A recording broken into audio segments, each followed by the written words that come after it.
नमस्कार। इस समय हम फिर से हरी सिंह पार्क के बिल्कुल बाजा 28 दिन से हमारे फायर एंड इमरजेंसी सर्विस के एस्पिरेंट यहाँ पर लगातार प्रदर्शन पर बैठे हैं। सिर्फ छोटी सी मांग है इनकी कि रिपोर्ट को सबमिट करो, जो माननीय एलजी महोदय ने इनसे वायदा किया था। आज इनके बीच में शिवसेना हिंदुस्तान के जेके यूटी के प्रेसिडेंट भी बैठे हुए हैं। चलिए इनसे जानते ये क्या कर पाएंगे इनके लिए, पूछते हैं इनसे।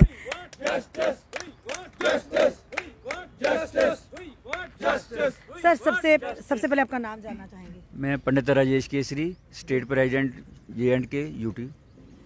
शिवसेना हिंदुस्तान, शिवसेना की तो काफ़ी अलग अलग ब्रांचें हैं, तो आप किस तरह से इनकी मदद करेंगे ये जानेंगे आपसे। देखो, मैं कोई मिनिस्टर या गवर्नर तो हूँ नहीं जो मैंने इनकी अपॉइंटमेंट करनी है, लेकिन हम जो हैं वो भी करने से पीछे हम गवर्नर नहीं हैं, लेकिन शिवसेना जो है रोडों की गवर्नर होती है।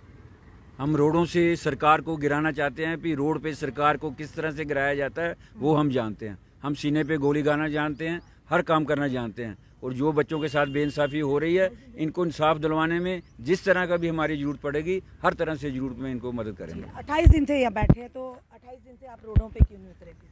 1 महीना हो गया लगभग इनको बच्चों को बैठे हुए। मैंने पहले भी एक बार अपने ऑफिस से कहा था और एक प्रोटेस्ट भी किया था इनके लिए, लेकिन आज हमारे नेशनल प्रेसिडेंट पवन गुप्ता जी ने भी इनके लिए वहाँ पर लेटर भेजा है दिल्ली में, गृह मंत्रालय में। लेकिन उसके बावजूद हमें इनका बहुत दर्द है कि 1 महीने के बाद भी बेचारे, आज कईयों ने रोजे रखे हैं, कईयों को नराते गए हैं, हिंदू मुस्लिम सिख सब यहाँ पर मिलकर बैठे हुए हैं अपनी नौकरियों के लिए। और सरकार जो है कुंभकर्ण की नींद जो है, गवर्नर साहब सोए हुए हैं। गवर्नर साहब ने एक कमेटी इनके लिए बनाई थी। ये बेचारे 13 में इन्होंने एग्ज़ाम दिए, फिर 18 में दिए, फिर 20 में जो एग्ज़ाम दिए उसमें धांधियाँ निकली, पेपर लीक हुआ। जिसने पेपर लीक किया उसने हाथ उठाकर कहा कि मैंने पेपर लीक किया, मेरे को गिरफ्तार करो। लेकिन गवर्नर साहब की हिम्मत नहीं पड़ी, ना किसी हमारे एडमिनिस्ट्रेशन की हिम्मत पड़ी कि उस बच्चे को गिरफ्तार किया जा सके। और वैसे कमेटियां झूठी बनाकर, अगर कमेटी को कोई बच्चा हमारा मिलने जाता है गवर्नर हाउस में, यहाँ सेक्रेटरीट में, इनको 1-1 घंटा वहाँ पर खड़ा किया जाता है। उसके बाद बेचारों को अंदर, जैसे कुत्ते को बाहर खड़ा करते हैं ना, इस तरीके से जम्मू कश्मीर के लोगों की हालत बना रखी है इन्होंने।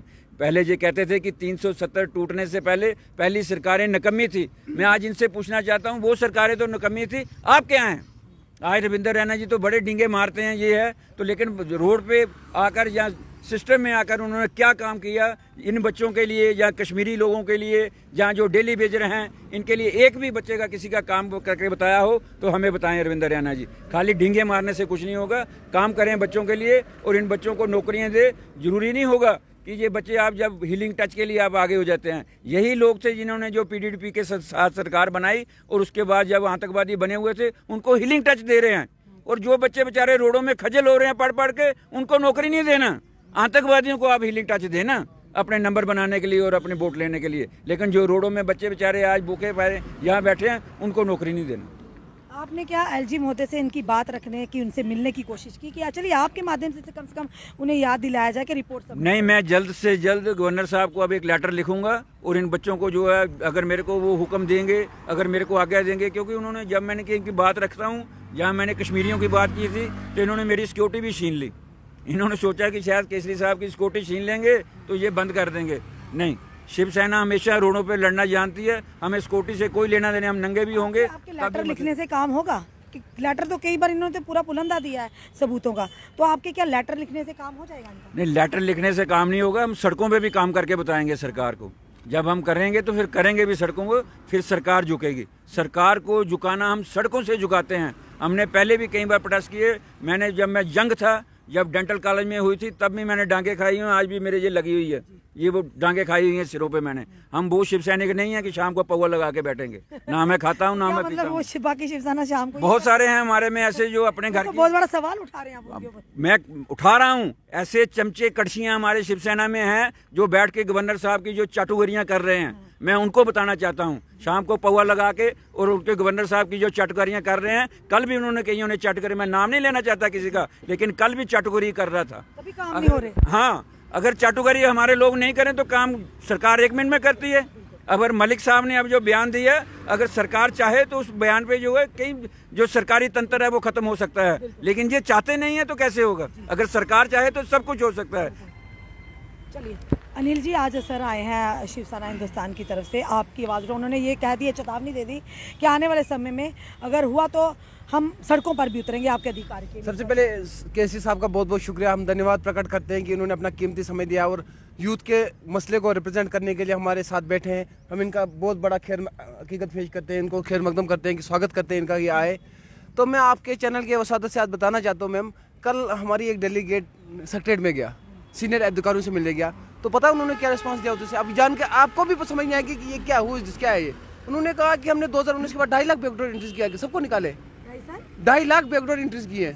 अगर इसमें स्कैम निकल भी गया तो क्या करोगे? कहा कि 2.5 लाख? या बिल्कुल ऐसा ही कहा जैसा आपने सुना कि उन्होंने कहा हमने तो 2.5 लाख बैकडोर एंट्रीज किए 2019 के बाद। सब ने कहा ये जो जम्मू कश्मीर का जो टॉप पर ब्यूरोक्रेट बैठा है, उन्होंने कहा सेक्रेटरीट के अंदर बोला कि हमने 2019 के बाद 2.5 लाख बैकडोर एंट्रीज की है। तो सबको बाहर निकाले सबको। तो अगर आपके मसले में कहा, मैंने बोला ना टॉप पे बैठे हैं, ब्यूरोक्रेट्स की टॉप लिस्ट पे बैठे हो, तो बड़े सारे बैठे। चीफ सेक्रेटरी साहब ने बोला, आपको मुंह पे बोला? बिल्कुल मुंह पे बोला लड़कों को। मेरे दोस्त गए थे, उनको बोला हमने 2.5 लाख बैकडोर एंट्रीज हुई है, हाँ किए। तो क्या सबको बाहर निकाले?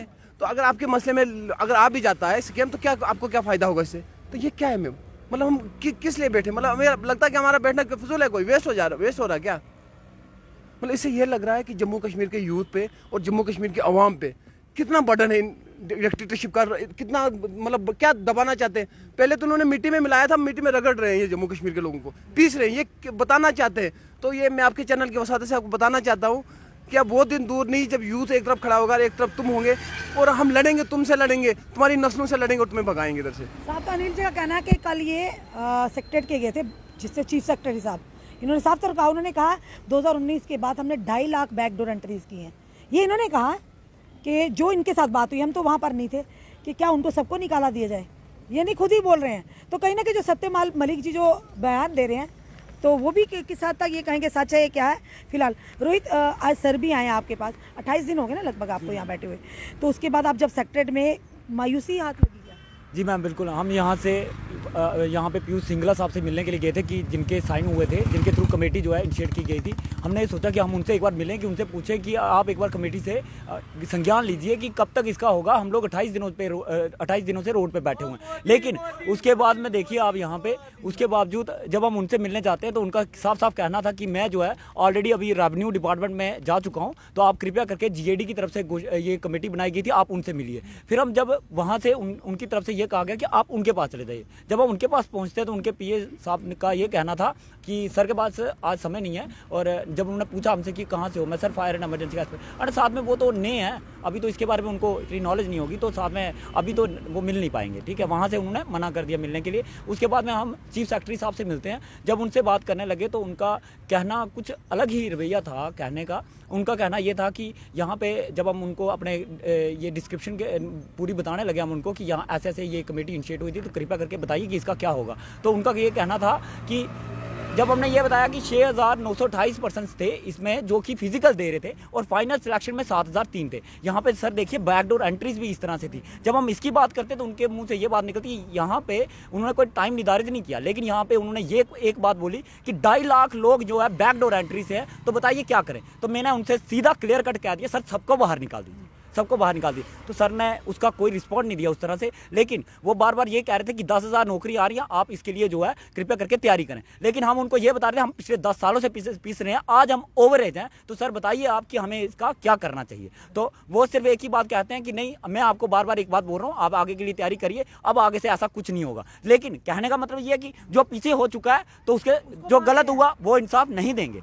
तो अगर कमेटी इनिशिएट की गई उससे हमें क्या लेना देना। और उनके क्वेश्चंस बहुत और ज़्यादा भी क्वेश्चंस थे कि अगर 10 बंदे बाहर निकलते आपको क्या मिलता है। सर हम तो सबसे पहले मैम आपको आपके ज़रिए इनको बताना चाहेंगे कि हमने तो कभी नौकरी मांगी ही नहीं इनसे, हमने तो आज तक नहीं कहा इनको कि यहाँ पे नौकरी का सवाल। हमने तो इनको सिर्फ ये बताया कि इसमें इतना बड़ा घोटाला है और यहाँ पे बिल्कुल, और यहाँ पे जो है पेपर लीकेज का मामला है, और कंपटीशन सिर्फ उन लोगों में रह चुका था जिन लोगों के पास पेपर था। पेपर खरीदे हुए लोग भी बाहर रह चुके थे जो बिजनेस के साथ सामने आए। हमारी एक ही गुजारिश है, जल्दी से जल्दी अपनी रिपोर्ट पेश करिए, इसके सिवा तो हमारा कुछ था ही नहीं। लेकिन बहुत दुर्भाग्य की बात है कि सिर्फ बातें की जाती हैं, आंसर कुछ नहीं। फिर से एक बार सेक्रेटरीट के अंदर इन्हें मायूसी हाथ लगी, ताना ही बिगड़ा हुआ है। यानी साफ तौर पर पिछले 28 दिन से ये प्रदर्शन, 28 दिन बल्कि 10 साल से कर रहे हैं, पर यहाँ पर जो इनकी विजिबिलिटी है वो 28 दिन से है। आज शिवसेना हिंदुस्तान की तरफ से भी इन्होंने इनको समर्थन दिया, पर सवाल ये है कि एक चीफ सेक्रेटरी की मुख से मुख्य बिंदु से इस तरह की बातें निकलना कि 2019 के बाद 2.5 लाख बैकडोर एंट्रीज हैं, उनका क्या करें?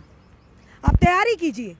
तो फिर एलजी महोदय, हम आपसे रिक्वेस्ट करते हैं, निवेदन करते हैं, जो आपने कमेटी का गठन किया था, आपने कहा था रिपोर्ट सबमिट होगी, फिर वो कमेटी बनाने का क्या था? और कमेटी बनाई थी या आई वॉश किया था? अब ये बड़े दो सवाल है। एलजी महोदय एक पारदर्शी नेता हैं, एक पारदर्शी गवर्नर हैं, सब आप पर भरोसा करते हैं। ये बच्चे भी पिछले 28 दिन से आपकी तरफ टिकटिकी लगा कर बैठे हुए हैं कि आप कब रिपोर्ट सबमिट की। ये नौकरी नहीं मांग रहे, ये सिर्फ मांग रहे हैं कि जिन युवाओं का भविष्य अंधकार में चला गया है और जिनका जाने वाला है, जो जाने वाला कम से कम वो तो बच जाए। आज शिवसेना हिंदुस्तान की तरफ के केसर जी हैं, उन्होंने भी आह्वान कर दिया कि हम इन बच्चों के साथ शाना बशाना है। आने वाले समय में अगर सड़कों पर उतरना पड़ा हम वो भी उतरेंगे। आपका क्या कहना है इस वीडियो को देखकर कि आखिर क्यों रिपोर्ट सबमिट करने में विलम्ब है? ना हाँ का जवाब दे रहे हैं, ना का जवाब दे रहे हैं, और ये बच्चे जाएँ तो जाएँ कहाँ? इस वीडियो को जितना हो सके शेयर कीजिए। जुड़े रहिए हमारे साथ अगले अपडेट के लिए। जय हिंद, जय भारत।